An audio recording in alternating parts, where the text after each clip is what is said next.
Hello, lovelies. It's your fave, Reese Reviews, and welcome to my home where today we are reviewing Love and Marriage Huntsville, Season 8, Episode 1, Arrested Development.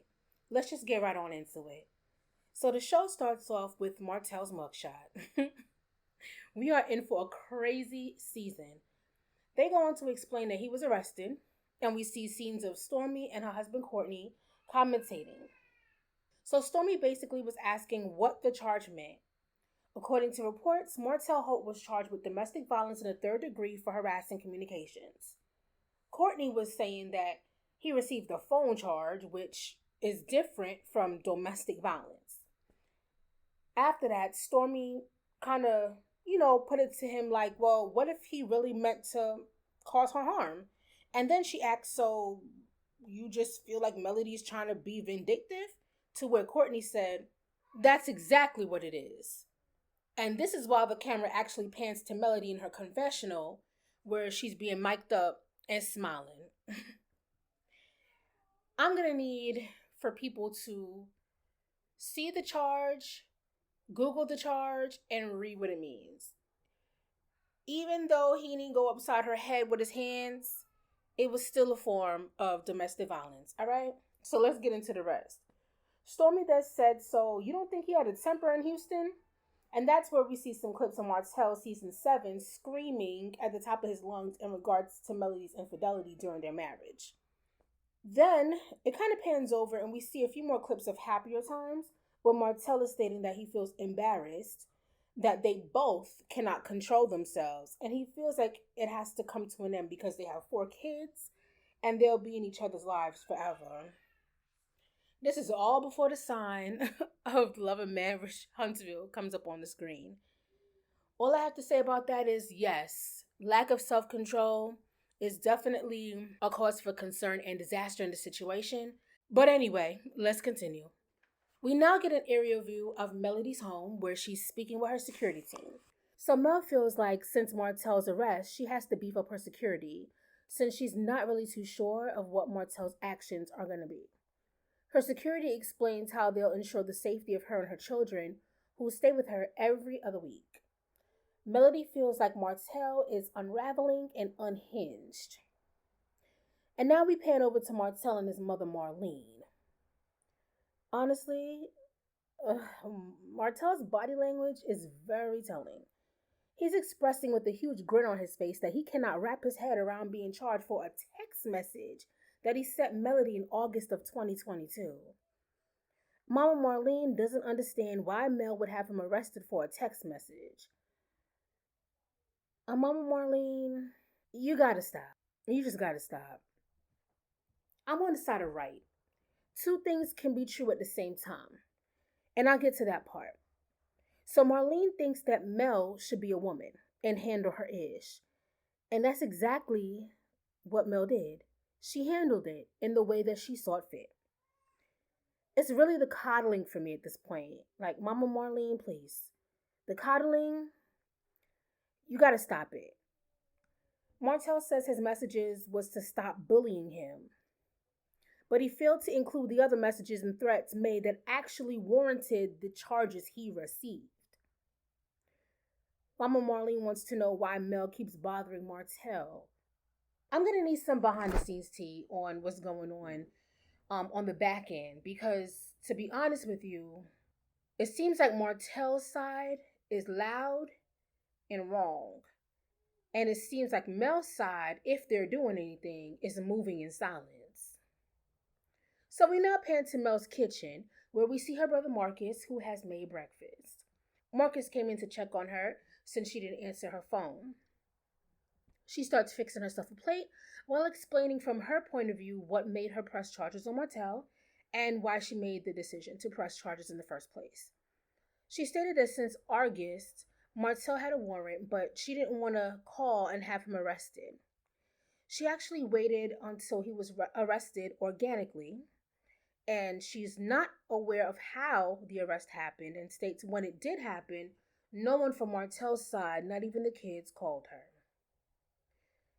So August is when Martell had the warrant. However, he was not arrested until January 9th of 2024, which actually happened to be the first day of filming. Very coincidental. But at the same time, like I said, two things can be right at the same time.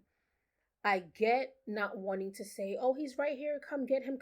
But at the same time, Martell also states that him and Melody were filming and she was all up in his face, pretending that everything was cool, knowing that she had this warrant out for his arrest. And again, it's kind of like, I get her point. I don't know what I would do in her situation because I'm not in her situation. But at the same time, I also think about what I want my kids to be around him while he's getting arrested. 9 times out of 10, I would not at all. I wouldn't want them to be traumatized in that way. But that's just me. In the confessional, Mel refers to Martell as a narcissist. She believes that he is incapable of being amicable. And yeah, by the actions that were filmed, it appears that way. So we pan back to Martell, who's then thanking his mom for being the one to pick up the kids. And he explains what happens during his date of arrest. So he basically states he goes to pick up his kids from school. He's about to drop the oldest, I believe that's Mariah, off to tennis practice. As he does so, he goes to the precinct to pick up a paper. He was then told while he was picking the paper up from records that he had a warrant out for his arrest. He called his mama to come pick up the kids. She came, amidst curling her hair for work, real fast and in a hurry, and she came and got the kids, and that was that.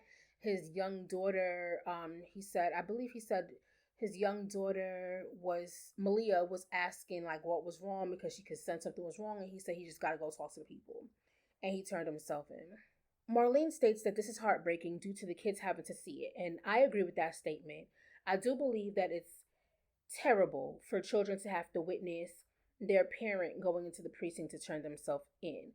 I am glad that it wasn't more traumatic, like a stop or them, searching the car and bringing extra cops there, having the children alarmed and high alert. So I'm glad that it did not happen that way. Martell feels that Melody is fueled by evil and states that she wants full custody. And then this is when it all goes downhill from there. He says, and I quote, "They need their father more than they need a mom. I mean, they need a mom a lot, but a father is so imperative when raising children." Martell, shut up and stop the nonsense. That is utterly ridiculous. You feel like children need a father more than they need their mom. Do you feel like you needed your father more than you needed your mom? I'll wait, because we both know the answer to that. Martell is in his feelings and keeps saying that, people are trying to get him to not say anything bad about Mel, but Mel is going in on him. And again, I actually need to see the receipts. Marlene calls him a great dad and a good husband that made a mistake that he owned up to. Marlene now sees the real side of Melody now. Marlene, stop. I need you to stop it. Martell did not make a mistake. Stop calling what Martell did a mistake. He made a choice. He did not make any mistake. He knew what he was doing. He continued to do it. He didn't care about the consequence until he realized that the consequences costed him the very things he did not want to lose. And now that it's too late, here comes the backlash. Let's be real. He chose to be in a relationship with someone else while he was married. He chose to create an outside family. He chose someone else over his family in the first place. So please stop saying that he was a good husband. That's negative. They may have had good times, but he was not good enough to her for them to continue a relationship. So please, stop it. Stop coddling this man. You coddling him is what's making him stay the man that he is. So now we're going to pan to Mel. Mel is still in her kitchen going over the details of the videos that got him arrested in the first place. Tell the whole story, Martell. It's called accountability. Martell is upset about the charges and how the charges look. He's basically mad that the charges are listing domestic violence, which people clearly believes that only entails putting your hands on someone physically when the layers are really deep. He feels like he can play fire with fire, but he tried that several times and it did not work out in his favor. But I'm guessing we're going to see that in the next episode. Mel said that she didn't think her life would plan out like this. As she's speaking with her brother, Carlos King FaceTimed Mel to check in on her regards to the recent arrest and his first live podcast with Melody as his official guest. So now we're done with that. We're going to go on to Stormy, who, by the way, looks really, really good. Her look has definitely upgraded from last season. She's going to see Miss Nell and catch up with Miss Nell at Nell's place of business. I actually did like seeing them on camera together because last season you didn't really see that much integration with all of the additional cast members besides the Houston trip, so this was nice. Stormy, she's spilling tea though. She revealed to Nell, who by her own admission is not too internet savvy, that Kiki, who's Tisha's cousin, was outed by bloggers. Kiki blamed her mother for confiding in bloggers and giving them inside details of the scenes for last season. Her and the bloggers fell out and they came out the woodworks with texts, phone calls, videos, all kinds of stuff proving that she was the one responsible. And that's nasty work. Anywho, Stormy, although feeling that Kiki's guilty, still wants to see Kiki win. So I'm kind of interested in seeing that sit down that she's supposed to have in the season. Stormy asks Nell what she thinks about the mugshot. Stormy reveals that she's kind of not sure what the actual arrest is about because she hasn't seen the message in question. She just knows that it said text messages.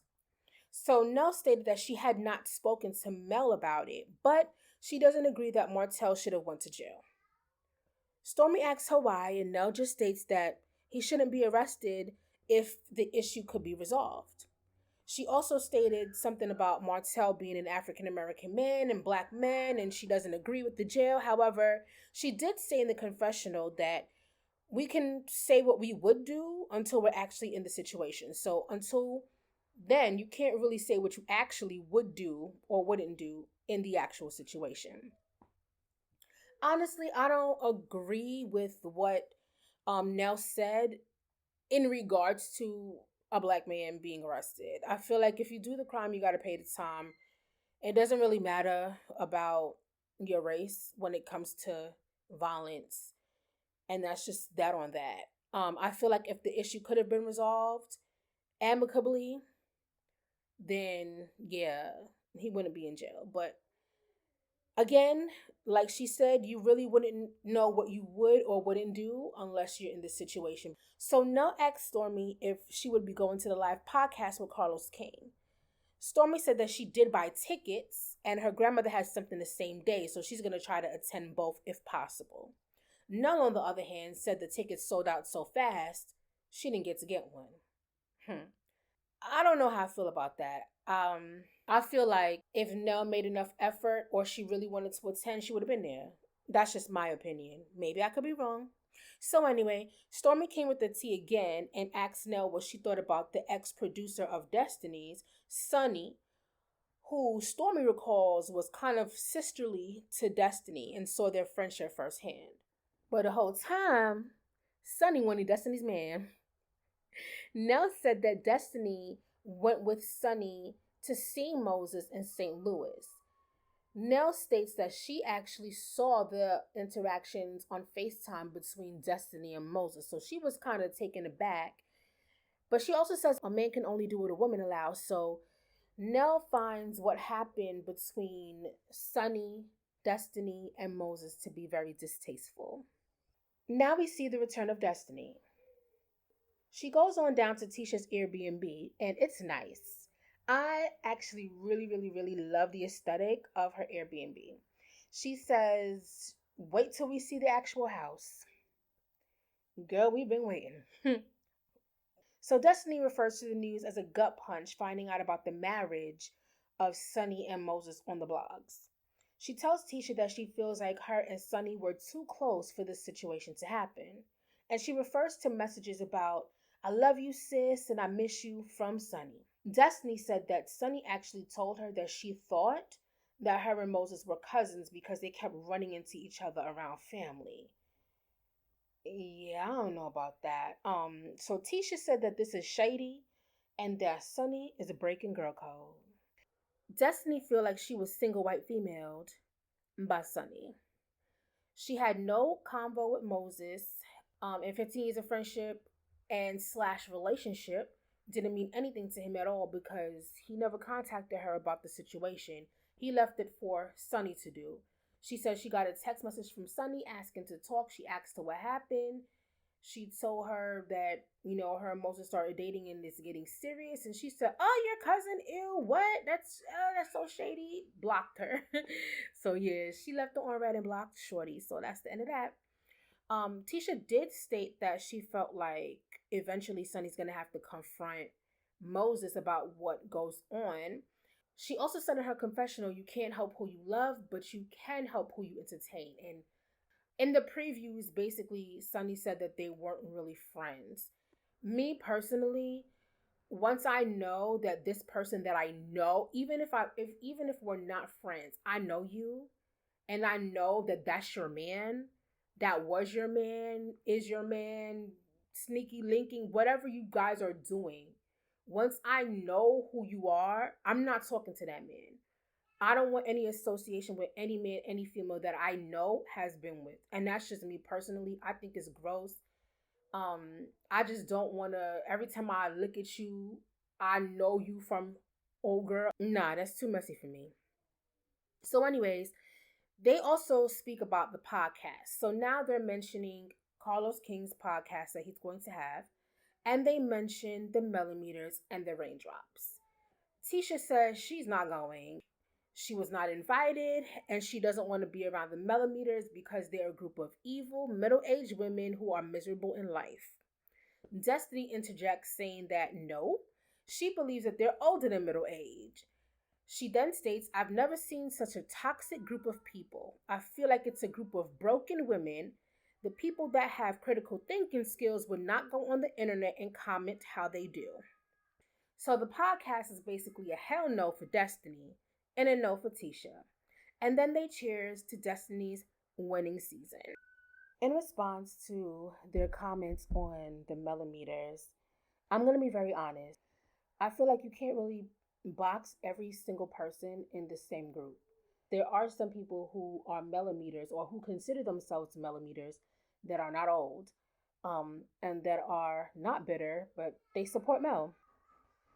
And then there's some extremists who are very radical in what they say, and come across very bitter, very angry.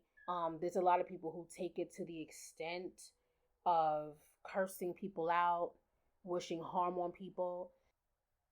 So yes, there are some extremists, but I'm not going to say that it's all, because I have seen some millimeters that are not on the extreme, and I've also seen some really extreme millimeters. But then that's the same way with every fan base. So in every fan base, it doesn't matter what kind of fan base it is, you're going to find some people who are more radical than others. And it just so happens that the people who spew a lot of hatred for these women online are people who are radical in their stance in regards to Mel. So that just is what it is. If I was Tisha, I wouldn't go either because they don't like her. So why would you be in a room with people who don't like you? Some millimeters don't like either of them. So I could definitely understand why they would not want to go. So the live podcast is here and sold out. Stormy was able to attend, so she was in attendance. And Mel received prom queen crown and sash. She never went to her senior prom, and so Carlos surprised her with that, in which Mel was very appreciative and thought that was very nice of him and caring of him to do. They discussed Melody's satisfaction with her ex in the bedroom. She expressed that she was young and 22 when they got married. She can count on one hand on how many boyfriends she's had. And then she said, "You never know what you're missing until you get it." Now I can relate. Carlos let us know that he has a hook and a curve. Yeah, I don't think we wanted to know that. Maybe some people do, but yeah, not me. Carlos also puts an end to the accusations that Martell gave out about him being forced to give Mel flowers, saying that he was lying about that, and them being actors. They're not actors, and Carlos states, do not do that to the integrity of my production. In the confessional, Mel was explaining that they were filming their real life for 5 years, showing proof that he is unraveling.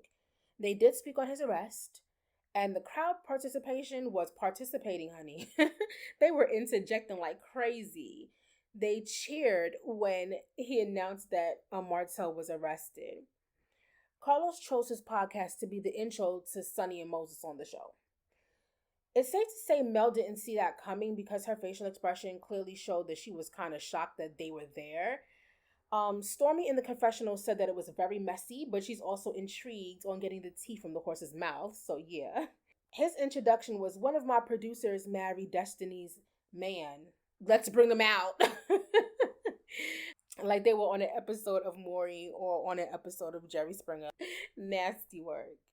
Anyways, they came out, and as they came out, Mel did tell them congratulations and gave them hugs, which some would consider shade.